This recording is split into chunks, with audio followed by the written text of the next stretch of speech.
Anna Muhammadan abduhu wa rasuluh. Allahumma sholli ala Muhammad wa ala ali Muhammad. Kita bersyukur kepada Allah atas semua titipan nikmatnya Allah titipkan kepada kita. Kita sadar sepenuhnya bahwa nikmat ini akan dimintai pertanggungjawaban. Maka kita bermohon kepada Allah mudah-mudahan termasuk yang dimudahkan oleh Allah untuk mempunyai LPG yang bagus, laporan pertanggungjawaban yang bagus di sisi Allah kelak, dengan memanfaatkan semua nikmat untuk menjadi penegak ibadah kepada Allah Subhanahu wa taala, meningkatkan ketakwaan di setiap saatnya insyaallah. Salawat dan salam kita sampaikan pada junjungan kita Nabi Agung Muhammad sallallahu alaihi wasallam, dan mudah-mudahan kita masuknya dimudahkan oleh Allah untuk mengikuti semua risalah-risalahnya insyaallah. Kita melanjutkan bahasan tentang sholat berjamaah. Kalau nggak keliru masih ada satu PR yang belum kita bahas, yaitu tentang mufarokoh, tentang mufarokoh, yaitu berpisah dengan imam. Mufarokoh artinya berpisah. Ini ilmu ini disampaikan, tapi melaksanakannya harus sangat bijaksana, karena di Indonesia itu masih belum banyak yang paham tentang persoalan ini. Tentang berpisah dengan imam itu masih sangat jarang. Fikih ini dipelajari itu masih sangat jarang. Di pondok-pondok pun biasanya disampaikan di akhir-akhir gitu biasanya. Maka kita belajar ini dalam rangka untuk menambah hasanah fikih kita, dan mudah-mudahan kita menjadi nyaman ketika kita menemui keadaan yang mewajibkan kita atau mensunahkan kita atau memakruhkan kita di dalam mufarokoh. Saya lagi, mufarokoh secara bahasa adalah berpisah. Artinya kita memisahkan diri dari imam. Nah, ini ada 4 atau mohon maaf, ada 5.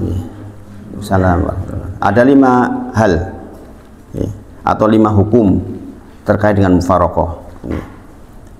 Yang pertama, mufarokoh menjadi wajib. Mufarokoh menjadi wajib dilakukan ketika makmum melihat dengan jelas dan yakin bahwa imam telah batal.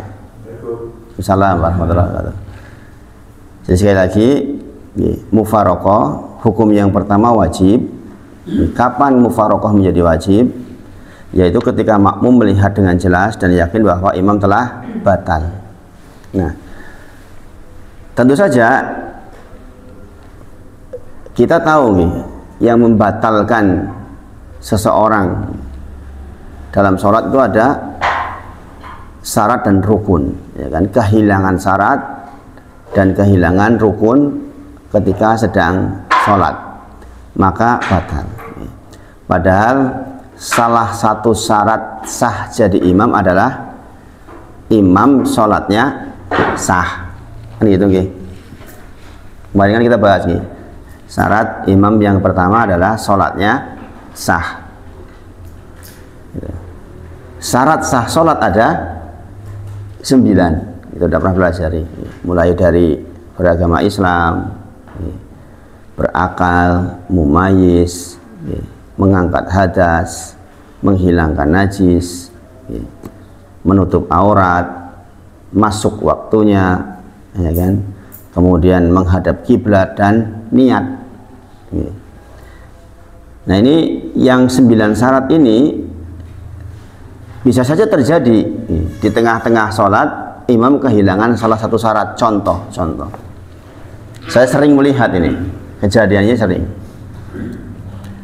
Ada muda-muda masuk masjid berlima, wiskeri, sholat berjamaah pertama sudah selesai. Kemudian biasanya kan dorong-dorongan, kue wae kan gitu, anak muda. Jadi salah satu maju. Ketika dia sholat, ternyata ketika ruku atau sujud itu kaosnya nyincing. Saya nggak ngerti gitu, sehingga celana dalamnya kelihatan. Batal nggak itu sholatnya? Batal, karena dia kehilangan salah satu syarat, yaitu menutup aurat. Yang seperti ini berarti makmumnya wajib mufarokoh, karena di imam kehilangan salah satu syarat dari sahnya sholat. Maka dalam kondisi seperti ini, jikalau makmum tetap meneruskan mengikuti imam, sholatnya juga ikut batal. Yang wajib dilakukan oleh makmum adalah berpisah dari imam. Berpisah secara bahasa memang berpisah betul, dia keluar dari barisan, tetapi sekali lagi itu tidak bijaksana gitu. Makanya nanti saya sampaikan tentang tata caranya, tata cara mufaroqah yang paling bijaksana. Jadi sekali lagi, hukum pertama terkait mufaroqah adalah menjadi wajib ketika makmum melihat dengan jelas dan yakin bahwa imam telah batal. Atau misalnya imam kentut dan kita tahu, kita di soft pertama dengar bau atau bau. Tapi kadang-kadang bisa jadi imam itu mungkin malu mau membatalkan sholatnya. Bisa nggak terjadi seperti itu? Bisa. Imamnya ngokeh banget, kemudian dia kentut, dia mau membatalkan sholatnya, itu bisa jadi malu, maka diteruskan sama dia. Kalau kita termasuk menjadi makmum yang tahu persis, yakin persis bahwa imam batal, maka kita wajib mufaroqah. Bagaimana nasib makmum yang tidak tahu? Nggak dihukumi. Yang tidak tahu tetap sah. Jadi kalau kita tahu, maka wajiblah kita untuk mufaroqah.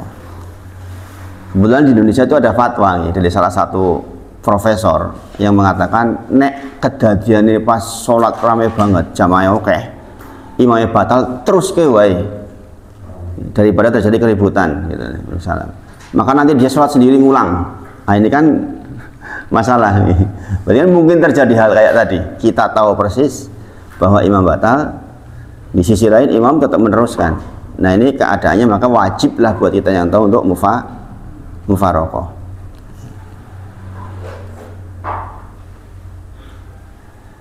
Kemudian misalnya juga diantaranya adalah imam membaca Al-Fatihah dengan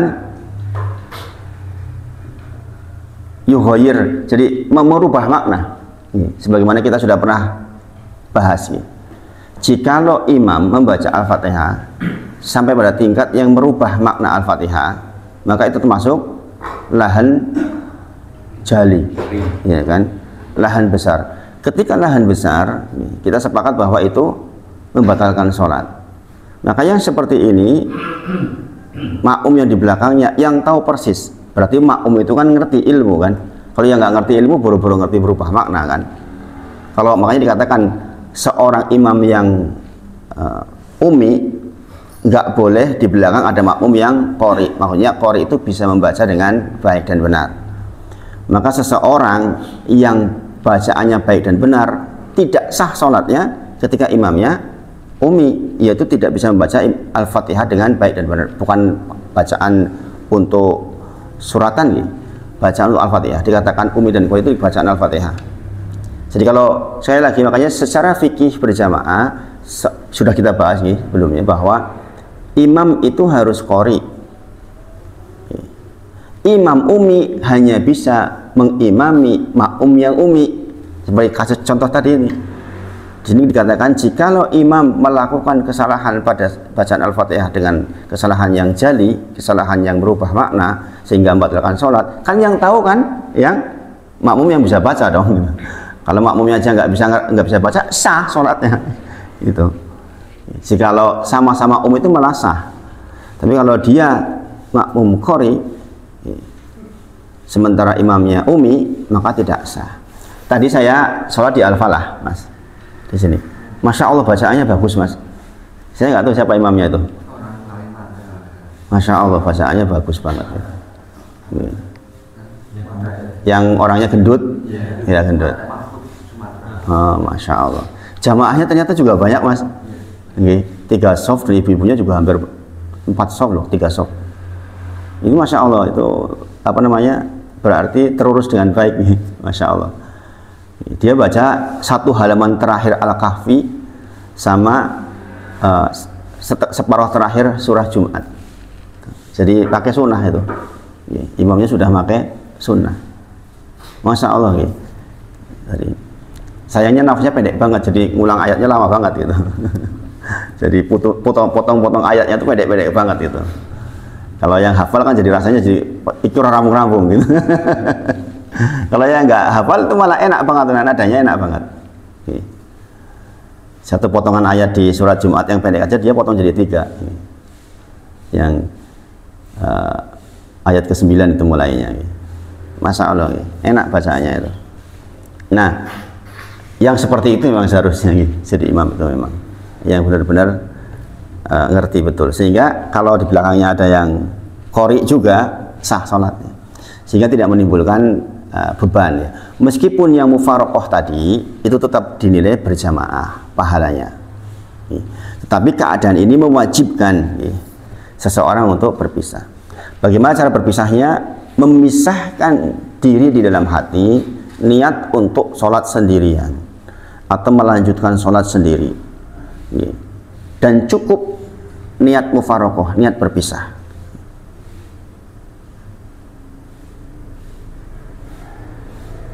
Kadang-kadang misalnya imam latah gitu, bisa terjadi nggak imam latah? Lagi sholat kebetulan dia orangnya latah, ono tikus lewat, oh ono tikus gitu kan, batal itu, ya kan?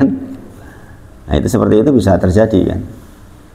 Nah yang seperti itu maka kita wajib mufaroqoh. Nah mufaroqoh paling baik di Indonesia khususnya, karena memang yang belajar tentang mufaroqoh itu belum banyak, adalah kita tetap menyesuaikan dengan gerakan imam, bukan berniat mengikuti imam gitu ya, tapi mengikuti apa namanya, menyesuaikan gerakan imam. Contoh, kita sudah selesai baca nih, alhamdulillahirabbil alamin sampai selesai, kita baca kemudian suratan pendek, qul huwallahu ahad. Ternyata imamnya belum selesai, dia baca ternyata agak panjang, kita baca suratan lagi sampai kemudian imam turun ruku, maka kita mendekati turunnya ruku itu. Jadi kesannya seperti mengikuti, tapi ini adalah hati kita sebenarnya hanya menyesuaikan saja, menghindari keributan. Jadi ini termasuk cara mufaroqoh yang paling disarankan kalau di Indonesia khususnya. Karena apa? Karena masing-masing belum banyak belajar. Kalau jenengan langsung berpisah, lah kayak alirannya opo tolek gaya menolak lemak memperlakukan gitu, ya enggak, menimbulkan keributan. Kayak aliran Islamnya apa kayak memburi PW pisah urung apa-apa. Nanti timbul hal-hal yang tidak bagus. Kenapa? Enggak punya ilmu, tidak punya ilmu. Dan Indonesia kayaknya masih belum banyak yang belajar tentang mufaroqoh, itu belum banyak. Oke. Jadi di antara cara mufaroqoh yang paling soft adalah kita tetap menyesuaikan gerakan imam, bukan mengikuti gerakan imam. Berarti jangan kalau imam baca waladhdallin, jangan sudah nggak amin lagi, karena jangan sudah baca Al-Fatihah sendiri. Karena sejatinya jangan sedang sholat sendiri. Saya dipahami di sini. Ini memeras dari beberapa dalil sampai kepada kesimpulan bahwa menyesuaikan gerakan imam termasuk yang paling soft. Jadi yang pertama lah wajib kita mufaroqoh ketika ada hal yang dilakukan oleh imam sehingga sampai berlevel membatalkan sholatnya, yaitu kehilangan syarat sholat, kehilangan rukun sholat. Tadi Al-Fatihah bacaan salah berarti kehilangan rukun sholat. Tadi waktu bajunya nyincing kehilangan syarat sholat. Tadi waktu kentut kehilangan syarat sholat, yaitu mengangkat hadas. Nah keadaan seperti itu mewajibkan kita untuk mufaroqoh. Yang kedua, sunnah kita melakukan mufaroqoh ketika imam meninggalkan salah satu sunnah yang sangat dianjurkan. Di dalam madhab Syafi'i ada sunnah ab'ah, di dalam madhab Hambali ada wajib. Contoh misalnya ucapan sami'allahu liman hamidah, di madhab Hambali itu wajib, di madhab Syafi'i itu sunnah, tapi sunnah yang sangat ditekan. Sengojo imamnya orang anggo kuwi berarti meninggalkan sunnah yang muakkadah, sunnah yang sangat ditekan. Maka kita sunnah pula untuk berpisah dengan imam, enggak pun enggak apa-apa. Jadi kalau imam ternyata meninggalkan sunnah yang sangat ditekan, maka kita boleh atau sunnah untuk mufaroqoh. Tetapi kalaupun tidak masalah, tetap sah sholatnya. Itu. Jadi seperti itu, jadi kalau imam meninggalkan sesuatu yang wajib kalau di madhab Hambali, karena di madhab Hambali dibedakan adalah rukun dan wajib, kita sudah pelajari dulu rukun sholat sekian, wajib sholat sekian, sunnah sholat sekian gitu. Kalau di madhab Syafi'i kan cuma rukun dan sunnah, tapi sunnahnya dibagi dua, yang sunnah yang sangat ditekan, yang dikatakan di madhab Hambali wajib. Kemudian yang ketiga, mubah. Mubah itu berarti boleh. Kalau sunnah kan dianjurkan, Kalau mubah boleh. Ketika kita dalam kondisi tergesa-gesa, sementara imamnya bacanya sangat panjang, kita boleh mufarokoh. Nah ini mufarokoh yang ini tentu saja mufarokoh yang benar-benar mufarokoh, karena ini terkait dengan waktu, berarti jangan berpisah betul. Melanjutkan sholat sendiri tergesa-gesa, jadi pindah tempat. Kalau ini sudah benar-benar mufarokoh yang berpisah beneran, karena pertimbangan waktu tadi. Jadi kalau misalnya dengan di situ pun menyelesaikan tidak masalah, ini lah jadi aneh. Oncone urung medun jenengan wis medun dhewean rampung dhewean ya masalah. Gitu. Jadi ketika imam memanjangkan salah satu suratan, kemudian kita dalam kondisi tergesa-gesa atau mungkin ada keperluan yang mendesak, itu dibolehkan ya dengan mufarokoh. Bisa nggak terjadi seperti itu? Bisa nggih. Jenengan mau naik pesawat terbang, tiketnya sudah ditentukan jam tertentu, sementara imamnya mau macane dawa, ya jenengan pisah saja. Kemudian yang keempat, makruh. Nah ini kalau udah makruh berarti jenengan kehilangan fadilah sholat berjamaah. Kalau yang tadi itu meskipun bisa tetap dapat pahala jamaah, kalau yang mubah itu, karena dengan keadaan yang menuntut jalan seperti itu. Yang makruh ini berarti menghilangkan fadilah sholat berjamaah, yaitu mufarokoh tanpa uzur. Imamnya yora keliru, jenengan yora tergesa-gesa, orang ada keperluan lah, ujung-ujung jenengan udahlah mau pisah sama imam, perasa seneng kalau imamnya misalnya gitu. Ini termasuk yang makruh dan jenengan tidak mendapatkan pahala sholat berjamaah. Kalau yang tadi yang tiga dapat pahala sholat berjamaah, kalau yang ini tidak, karena jenengan betul-betul sudah tidak berjamaah secara zatnya, gitu. Karena jenengan dianggap tidak niat sholat berjamaah lagi, karena jenengan berpisah tanpa udzur. Makanya ini penting, jadi imam itu memang penting mempertimbangkan tentang kondisi makmum. Jangan ingat tentang kisahnya Mu'adz ibn Jabal ketika diprotes oleh jamaahnya itu. Mu'adz bin Jabal itu sholat bersama Rasulullah SAW panjang-panjang, kemudian dia pulang ke kaumnya, tiru sholatnya panjang banget kayak sholatnya Rasulullah SAW. Kemudian salah seorang jamaah itu keluar mufarokoh, dia berpisah, dia sholat sendiri. Maka kemudian terjadilah bisik-bisik. Nah Mu'adz mengatakan, munafik engkau itu. Nggak terima dia, nggak terima. Maka kemudian hal ini diadukan kepada Rasulullah SAW. Ya Rasulullah, sesungguhnya saya kemarin sholat di belakang Mu'adz bin Jabal radhiyallahu anhu, kemudian panjang sekali, maka saya pun keluar dari jamaah, saya sholat sendiri. Bagaimana tentang ini ya Rasulullah? Maka kemudian yang dipanggil Mu'adz, dikatakan, afatanun anta ya Mu'adz, apa kamu mau bikin fitnah ya Mu'adz di dalam agama ini? Maksudnya bagaimana? Ini jadi imam kira satu tuh. Jadi imam ini menyesuaikan kondisi makmum. Nah tuh ini pas sholat dewean, gitu. Jadi seorang imam itu harus mengukur sholat dengan kemampuan terendah yang ada di barisan jamaah. Jadi kalau di situ ada orang sepuh banget, ya itulah ukurannya. Ukurannya diambil pada stat yang terendah. Ada sesepuhan yang berdirinya aja kesusahan, kemudian sholatnya setengah jam, ya itu kebangetan gitu. Nah ini makanya diantara fikih menjadi imam itu memang mempertimbangkan kondisi, dan inilah kepemimpinan. Seharusnya kepemimpinan juga begitu kan. Kemudian ada pelarangan jilbab pas kibraka, subhanallah. Saya nggak habis pikir Pak Yudian dari dulu kayak gitu terus ya. Gitu. Padahal rektor IAIN itu, subhanallah. Saya mantan rektor IAIN. Sebenarnya saya nggak heran, cuma posisi beliau sekarang sebagai kepala PPIP itu kan menjadi menyakitkan gitu. Masa ketua lembaga yang katanya Pancasila yang pertamanya ketuhanan yang Maha Esa kok malahan kayak gitu.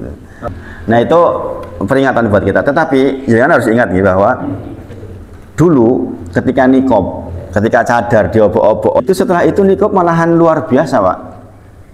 Reaksi masyarakat malah bagus sekali. Yang sekarang nikob kan udah biasa, orang lihat orang pakai cadar sekarang udah mulai biasa lah. Kan dulu yang ngebok-bok juga beliau. Makanya sekarang kalau jilbab diobok-obok lagi, mudah-mudahan lah justru masyarakat perlawanannya luar biasa kan ini masyarakat, masya Allah. Pak Khalid Nafis dari Wakil MUI itu juga memberikan advice yang bagus sekali. Ini mudah-mudahan justru kebaikan pada akhirnya, mudah-mudahan. Kemudian mufarokoh yang kelima hukumnya haram, sehingga boleh. Kapan itu terjadi? Ketika syiar sholat berjamaah menjadi hilang kecuali harus ada dia berjamaah. Contoh, di madzhab Syafi'i itu sholat Jumat 40 orang, ya kan? Kita tahu. Meskipun itu tidak disetujui oleh madzhab yang lain. Katakanlah jenengan, ternyata orang yang menjadi penggenap 40 itu, paham gak? Jumlah wongnya yang 40 tok. Sehingga sholat Jumat berjamaah hanya tegak jika ada jenengan. Maka kalau jenengan mufarokoh, berarti kan kurang. Sehingga syiar sholat berjamaah menjadi gugur karenanya, maka haram hukumnya kita mufarokoh. Berarti ini juga berlaku jikalau di sebuah masyarakat orang adzan Allahu Akbar dan seterusnya, qomat ternyata yang datang musisi tok. Bisa nggak terjadi seperti itu? Bisa, sholat duhur asar sering banget ya gitu. Wong lorotok ini, maka nggak boleh ini mufarokoh. Ini mufarokoh hilang, maka tidak terjadi sholat berjamaah. Nah yang seperti ini haram hukumnya mufarokoh. Bagaimana jika imamnya ternyata tidak qualified? Ya apa adanya itu. Ini memang jadi sulit memang menghindari hukum yang seperti ini. Karena sekali lagi syiar sholat berjamaah itu menjadi satu yang sangat utama di dalam satu masjid. Jadi kalau jenengan ternyata menjadi orang yang menentukan ada dan tidaknya sholat berjamaah kok jenengan mufaroqah, maka hukumnya haram, tidak boleh. Ya.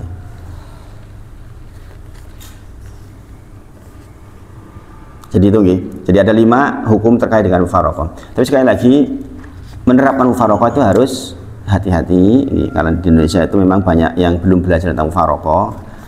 Khawatirnya nanti jenengan dianggap orang yang aneh-aneh, bareng ngaji karo Pak Wahid kok tadi orang dalam sholat yang buriku misalnya gitu kan. Itu kan kesannya jadi nggak bagus. Mudah-mudahan ini hanya jadi ilmu yang bisa diterapkan dengan cara yang bijaksana. Jadi sekali lagi saya tekankan, mufaroqah yang paling sederhana adalah gerakan kita boleh menyesuaikan imam, tapi bukan dalam rangka untuk mengikuti, tapi menyesuaikan, tidak lagi mengaminkan lagi. Pak, kalau imamnya beda sholat ke atau keempat kan imamnya bacaannya cepat, kalau kita belum sampai rampung, imamnya sudah ruku, itu kita kan bisa mufaroqah itu gimana? Kita cepat-cepat rampung ke... Iya, kalau itu tetap mengikuti. Jadi tetap maksudnya mengikuti. Ju'ilal imam untuk diikuti, ditunjuk imam untuk diikuti kalau dalam hal itu. Itu udah menjadi tanggungan imam. Enggak, maksudnya yang kita bisa tadi. Jadi kan jangan nggak selesai salat Al-Fatihahnya atau yang ditanyakan? Iya, nggak selesai nggak apa-apa. Kita kan bisa, setelah bisa. Oh, setelah bisa. Kan kita bukan setelah bisa jadi diselesaikan kalau itu. Walaupun kita telat. Kalau itu tetap diselesaikan. Karena jenengan udah sholat sendiri, kalau jenengan Al-Fatihahnya nggak sempurna ya batal. Gitu. Dalam kondisi sudah mufaroqah itu maksudnya? Iya itu. Iya, seperti itu. Bagus pertanyaannya itu, masya Allah. Nggak kepikir sama saya itu. Kalau bacaan imam itu sebenarnya bagus, cuman penghafalannya itu tidak jelas karena sudah sepuh tuh udah begini udah sebelumnya itu surat-suratnya itu bagus gitu gimana? Ya, insya Allah itu dimaafkan. Itu termasuk dimaafkan insya Allah. Ya. Yang termasuk dimaafkan. Jadi, jadi bahkan dulu kita udah pernah bahas sebenarnya tentang syarat imam. Misalnya di sebuah daerah kayak tempat saya di Seripitan, putranya Pak Eko tahu itu, di masjid utamanya Seripitan itu imamnya ya Mbah kalau baca subhanallah. Pak Eko mungkin pernah gitu Pak. Yang paling dekat dengan tempatnya. Itu kan bacaannya subhanallah. Ya, tapi itu insya Allah dimaafkan. Kenapa? Alasan dimaafkannya secara fikih, Karena dia orang yang sudah tidak mungkin belajar lagi. Gitu. Sementara dia adalah ketokohannya di situ dan dia tidak mungkin belajar lagi. Menjadi tidak sah ketika ada tokoh muda yang menjadi imam, bacanya keliru, yang punya kesempatan belajar tapi nggak mau belajar. Nah ini yang nggak bisa kita di belakangnya. Jadi ini diantara pemaaf yang memungkinkan kita untuk bersalam. Diantara pemaaf itu. Ya, jadi kalau misalnya memang benar-benar di situ sudah ditentukan bahwa aturan secara tidak tertulis, gitu, tapi kan berlaku di Jogja. Mbah kaum yo imam itu maksudnya itu. Banyak tempat seperti itu. Nah seperti itu apa kita kemudian tidak pernah sholat berjamaah? Enggak. Kita tetap sholat berjamaah dengan kondisi yang seperti itu. Jadi nggak masalah. Apalagi kalau tadinya benar. Lagi tadinya benar. Iya. Aurat laki-laki itu kan dari pusar ke bawah.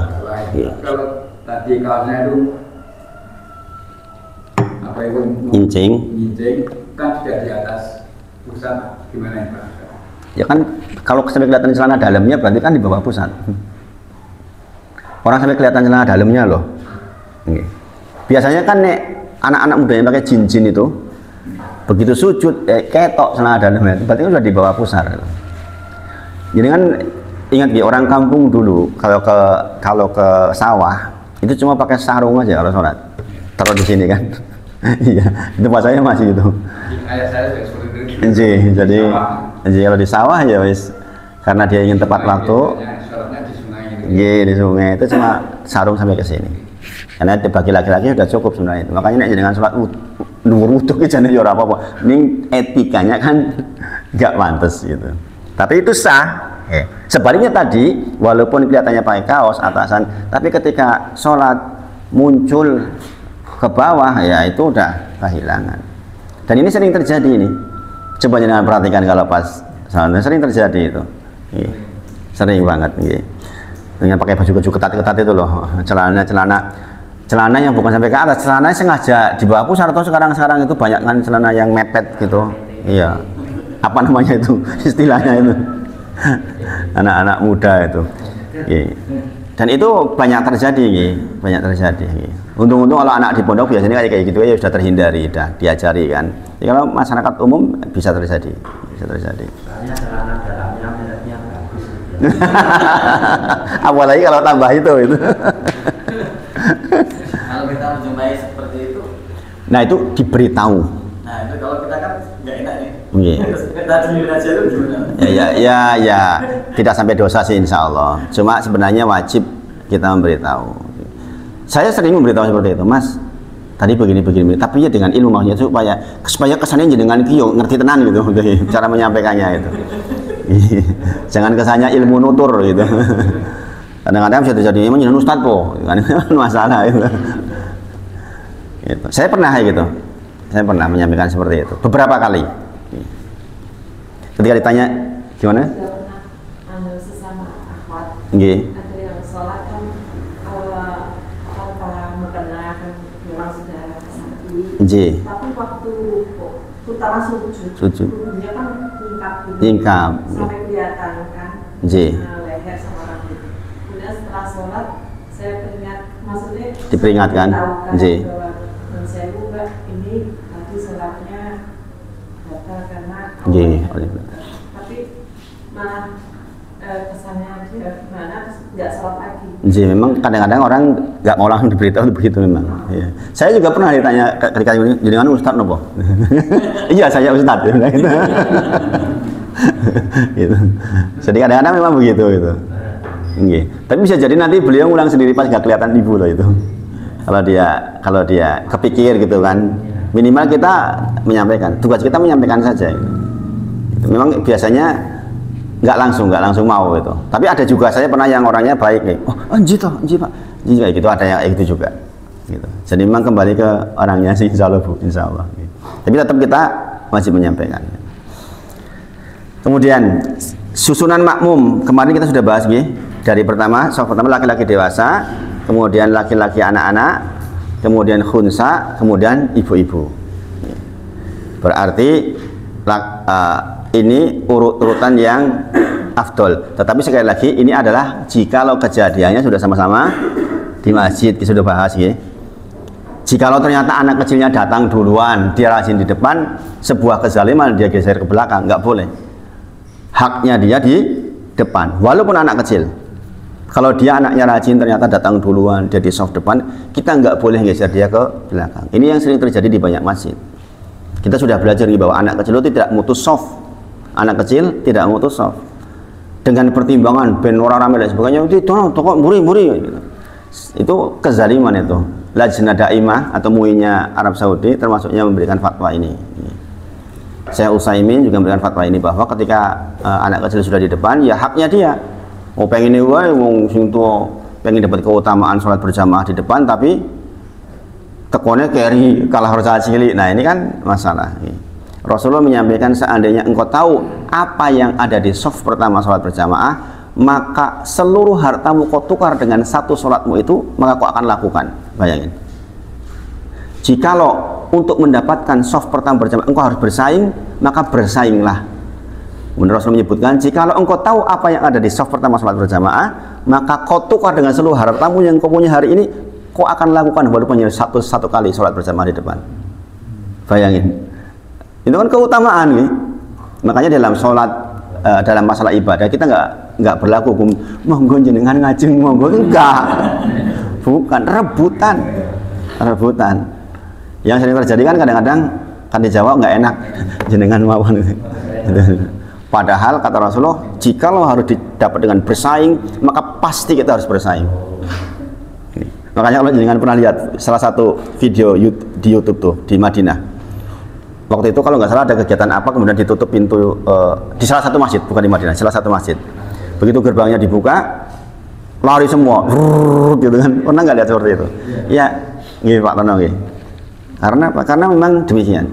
Ya, makanya beruntung di sini sholatnya saf pertama terus rasa rebutan, sebab wongnya orang oke. Tapi kalau safnya banyak, maka berebutlah di depan. Jadi nggak berlaku untuk persoalan ibadah, nggak berlaku monggo itu nggak berlaku. Jadi kita yang di depan gitu. Nah ini sekali lagi urut-urutan ini berlaku jikalau sudah sama-sama di masjid. Tapi kalau datangnya duluan yang anak-anak mau di depan, ya silahkan. Bagaimana kalau anak-anak minta di belakang imam persis? Nah ini memang agak sedikit jadi soal. Walaupun kalau yang ngerti fikih sebenarnya tidak apa-apa sebenarnya. Karena apa? Karena nanti yang menunjuk pengganti imam adalah imam. Sebenarnya masalah misalnya persis di belakang imam ternyata orang anak-anak misalnya, tapi kanan kirinya orang yang mampu, ya sebenarnya nggak masalah. Cuma secara teknis memang sangat disarankan yang di belakang imam persis itu adalah orang yang mampu menggantikan imam, dengan harapan ketika imam tidak menunjuk siapapun, maka yang di belakang persis yang maju secara teknis lebih mudah gitu. 4 keadaan tentang imam batal sudah kita bahas. Kemudian kemarin untuk takbir sholat jenazah sudah nggih? Sudah nggih? Belum apa? Sholat jenazah. Jadi ada pertanyaan tentang sholat jenazah, kok takbirnya cuma pertama tok, itu pertanyaannya itu.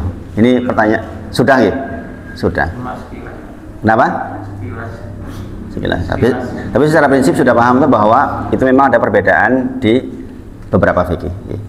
Karena di beberapa mazhab itu hanya takbir pertama toh, Allahu Akbar, ngangkat tangan, yang lain enggak. Tapi kalau di Indonesia karena mazhabnya mazhab Syafi'i dan sebagian mazhab Hambali di Muhammadiyah kan kebanyakan meskipun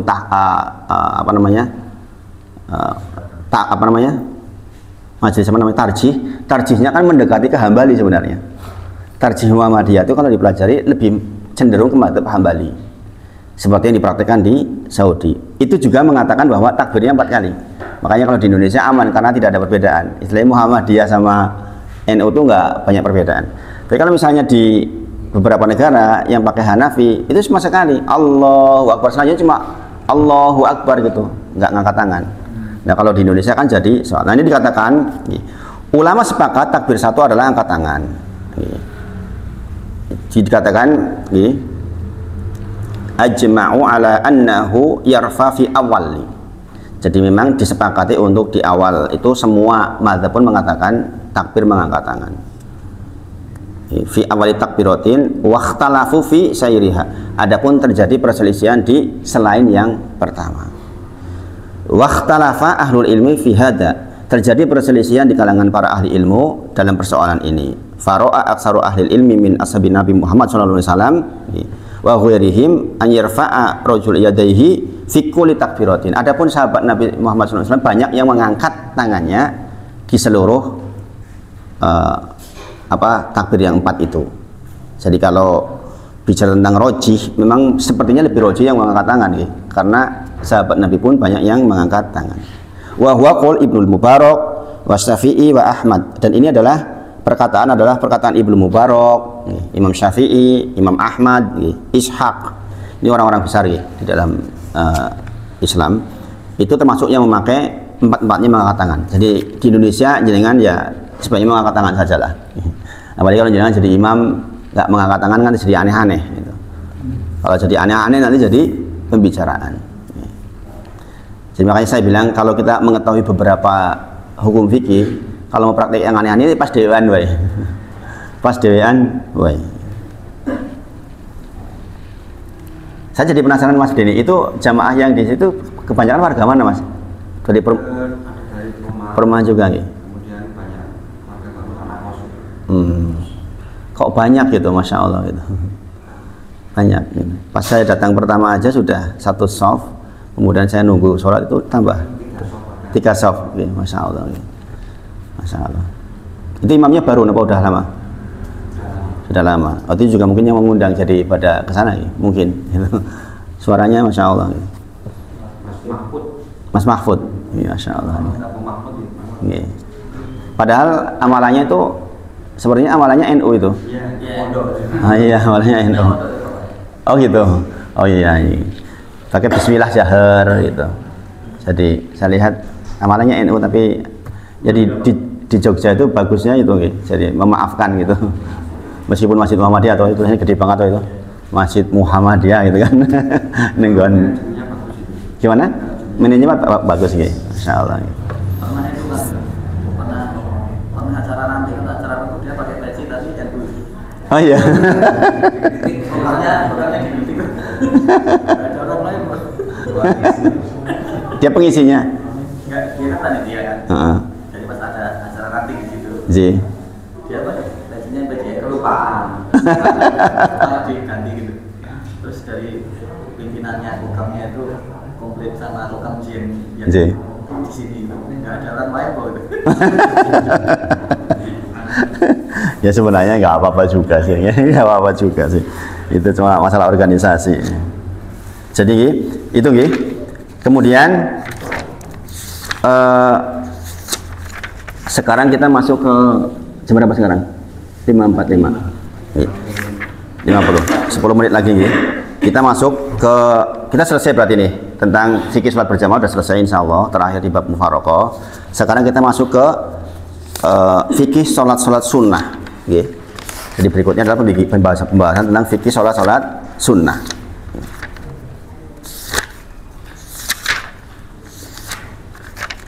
Nah, fikih sholat sunnah, tentu saja yang pertama dipelajari adalah sholat rawatib. Sholat sunnah rawatib. Rawatib adalah sholat yang mengiringi sholat fardu, ya kan? Nah ini karena inilah diantara sholat yang akan menggenapkan atau menyempurnakan sholat fardu kita. Ini dalilnya sahih. Maka kalau jenengan orang yang sudah ngaji, ya sholat rawatib ditegakkan, gitu. Meskipun tidak wajib. Nah sholat rawatib sendiri ada 2 macam, ya kan? Sholat rawatib yang sunnah biasa, yang satunya yang sunnah mu'akkadah. Mungkin jenengan yang sering dipahami yang mu'akkadah saja, gitu. Berapa jumlahnya? 12, yaitu 4 rakaat sebelum duhur, 2 rakaat setelah duhur, 2 rakaat setelah maghrib, 2 rakaat setelah isya, dan 2 rakaat sebelum subuh. 2 rakaat sebelum subuh. Ada 12 gitu. Nanti yang disepakati oleh seluruh ulama bahwa inilah yang mu'akkadah. Tapi bahwa sholat rawatib ada di tempat-tempat lain, iya. Contoh 4 rakaat sebelum asar. Itu juga termasuk rawatib. Tapi rawatibnya derajatnya sunnah biasa, bukan sunnah muakkadah. Tapi jangan ingat, di antara keutamaan 4 rakaat sebelum sholat asar itu mendapatkan doa dari Nabi Muhammad SAW. Keutamaannya disampaikan oleh Ibnu Umar, Rasulullah bersabda, keberkahan untuk orang yang sholat qoblal asri arba'ah, rahimahullah, semoga rahmat Allah untuk orang yang sholat 4 rakaat sebelum sholat asar. Jadi walaupun dia derajatnya sunnah biasa, tapi keutamaannya itu Masya Allah, Masya Allah. Makanya di luar yang muakkadah kalau bisa tetap kita sholat. Di samping itu kita tahu ada dalil bahwa baina adana ini sholat. Di antara 2 adzan itu ada sholat. Berarti seluruh sholat ini yang ada adzan dan iqomahnya. Berarti sebelum maghrib bagaimana? Ya ada sholat. Sebelum isya ada sholat. Seperti itu. Ba'da subuh boleh nggak sholat?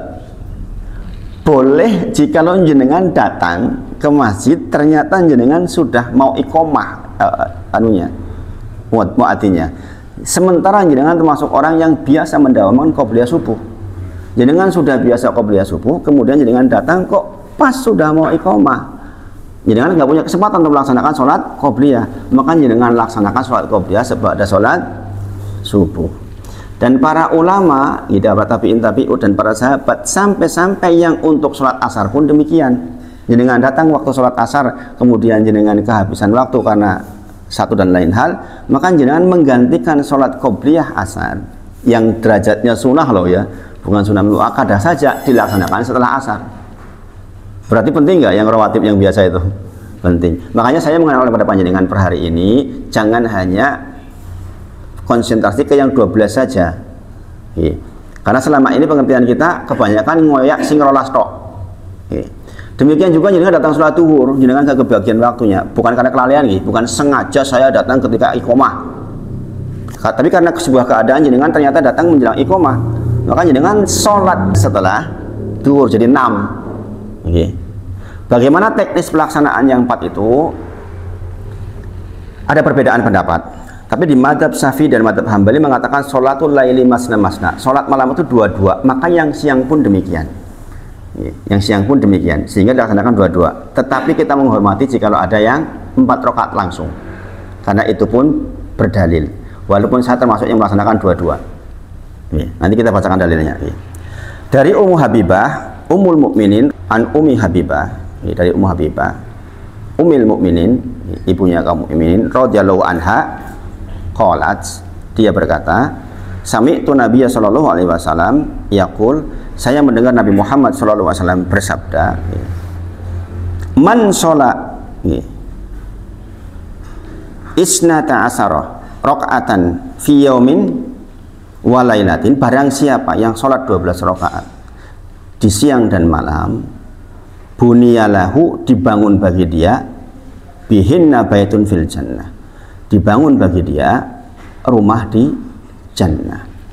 Ini dengan lihat ya.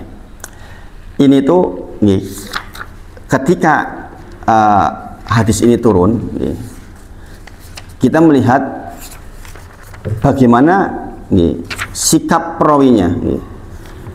Jadi itu ada 4 yang menyampaikan hal yang serupa. Khususnya Ummu Habibah ini, istrinya Rasulullah SAW. Dia mengatakan, ketika saya mendengar ini, maka sejak itu saya tidak pernah meninggalkan satu kali pun. Demikian juga yang mendengar dari Ummu Habibah. Demikian juga yang mendengar dari Ummu Habibah. Ada 4 level itu. Sama keterangannya. Sejak saya mendengarkan ini, maka saya tidak pernah meninggalkan. Jadi apa pesannya buat kita? Kita sekarang sudah mendengar. Kita sudah mendengar itu. Kalau kita mau belajar dari perawinya, maka kita pun seharusnya punya niat itu, punya niat untuk menegakkan. Sampai pun tadi kalau punya dengan telat, maka diganti setelah setelahnya, qobliyah dilaksanakan setelahnya, saking pentingnya. Bahkan Rasulullah SAW termasuk yang tidak pernah ketinggalan sholat qobliyah subuh walaupun di dalam safarnya. Padahal pada kondisi safar itu sholat 4 aja boleh jadi 2, tapi sholat qobliyah subuh itu nggak ditinggal sama Rasulullah SAW. Saking pentingnya qobliyah subuh. Dikatakan di dalam qobliyah subuh Rasulullah itu sangat pendek sebenarnya. Rasulullah itu melaksanakan sholat qobliyah subuh itu pendek. Dikatakan wa fi riwayatin lahuma, dan diriwayatkan oleh mereka berdua yaitu Bukhari dan Muslim, dikatakan yusolli rakaataini fajri fayukhaffif, kemudian diringankan oleh Rasulullah SAW hatta akula, sampai sebagian mereka mengatakan hal qara'a fihima bi umil Quran, apakah Rasulullah baca Al-Fatihah enggak ya? Saking singkatnya. Makanya ini keringanan maksudnya. Kalau jenengan melaksanakan qobliyah subuh yang pahalanya sangat besar itu cepat nggak apa-apa, yang penting dipenuhi rukun-rukunnya. Sampai para sahabat mengatakan Rasulullah biasanya panjang kan, ini dikatakan hal qara'a, apakah Rasulullah membaca fihima di dalamnya bi umil Quran dengan membaca Al-Fatihah itu sampai segitunya, karena saking cepatnya. Makanya ini kenapa kenyataannya memang kadang-kadang qobliyah subuh itu waktunya pendek. Tapi kalau di masjid-masjid Muhammadiyah agak lumayan ini, 18 menit kadang-kadang, kayak di Masjid Jabal Nur, Masjid Al-Ikhlas, di Thayyibah juga 13 menit. Kalau di masjid-masjid ini lama, jadinya ada kesempatan, longgar. Jadi di sini dikatakan barang siapa yang sholat 12 rakaat siang dan malam, maka dibangunkan rumah untuk dia. Bapak Ibu semuanya, kalimat dibangunkan rumah ini penting loh Bapak Ibu. Kata-kata bunyalahu bihinna baitun fil jannah, itu jangan lihat di dalam kisahnya siapa namanya itu, istrinya Fir'aun itu, Asiyah. Asiyah itu ketika mau dibunuh oleh Fir'aun dengan diletakkan batu yang sangat besar, apa yang dia minta? Ya Allah, saya mohon kepadamu, bangunkan saya rumah di sorga. Kemudian dia berlindung dari perbuatan kejahatan Fir'aun dan perbuatannya, dan kejahatan dari kaumnya Fir'aun, sehingga dia dimatikan sebelum dijatuhi batu yang sangat besar, sehingga nggak merasakan siksa dari Fir'aun, laknatullah alaih. Apa yang dia minta? Dia minta Robbi bni li'indika baitan fil jannah. Ini dalam Quran surah At-Tahrim ayat 11. Quran surah At-Tahrim ayat 11 mengabadikan tentang bagaimana kedudukan punya rumah di surga maksudnya. Makanya Ummu Habibah ketika mendengar 12 rakaat yang mengiringi sholat fardu enggak ditinggal sama sekali. Mungkin kita sekarang membayangkan apa sih esensinya rumah di surga? Sebenarnya banyak sekali ada terkait dengan itu.